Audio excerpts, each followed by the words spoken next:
Welcome to Shabbos Shoutout. Several years ago, a woman by the name of Rachel Sofer wrote a refreshingly honest article for the Orthodox Union, which she titled, My Struggle for Prayer. Rachel wrote, I can't daven. I've tried. Really tried. Not just the shutting my eyes and swaying type of tried. I've tried charts and incentives, threats, and no end of internal Musar ethics talks to myself. I've tried saying the word slowly and then super fast so as not to lose concentration. I've studied the book Praying with Fire and several others. As an intellectual exercise, the learning's been great. In terms of my davening, it was basically pointless. I've even tried completely stopping to daven for a couple of weeks so that when I started again, it would be exciting and fresh. It was nice, she wrote, not to daven. I have such respect for Rachel for sharing her thoughts in such a forthright manner. What can we do to connect with davening, with prayer? At the age of 91, Yosef Zalman Kleiman still vividly remembers the trial of Adolf Eichmann, where he was one of over 100 witnesses who delivered testimony. Decades after the Eichmann trial, Yosef Zalman is still telling his story and is quite famous in Israel. The footage of his testimony at the Eichmann trial is studied in Israeli schools today, and until Corona, Yosef often spoke to students in their schools. During Kleiman's testimony, the prosecutor, Gideon Hausner, asked him to repeat the specific story that he had discussed with him during their meeting. There was hardly a dry eye in the room when Yosef Zalman related the following. One day, I saw the barracks commander's assistant walking with a rubber hose in order to flog someone. I climbed down from my bunk and went to see who was receiving the beating.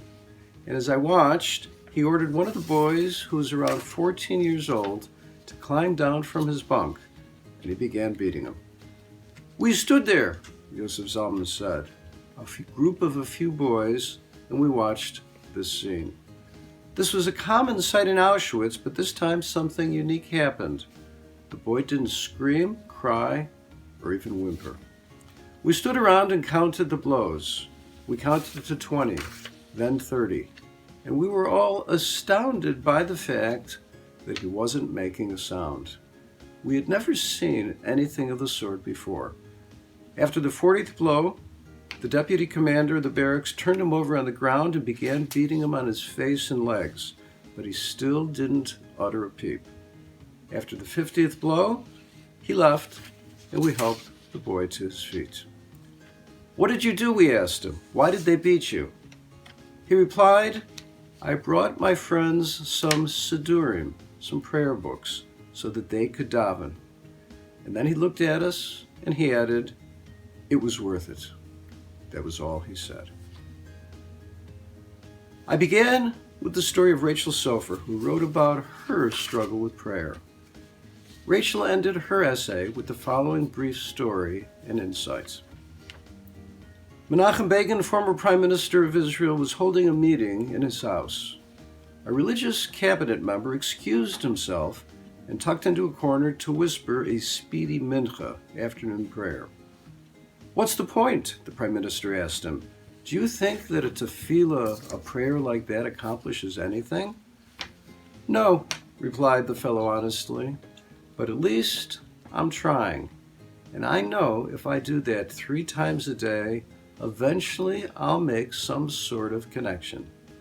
But if you never even go through the motions, and Rachel added, I found that story to be tremendously inspiring. See, even if I'm just going through the motions, there is a point. One of these days, she added, I'm going to make a connection. Do you have a hard time praying? If you keep at it, one of these days, you'll make a connection. Keep trying. It'll be worth it. Good Shabbos.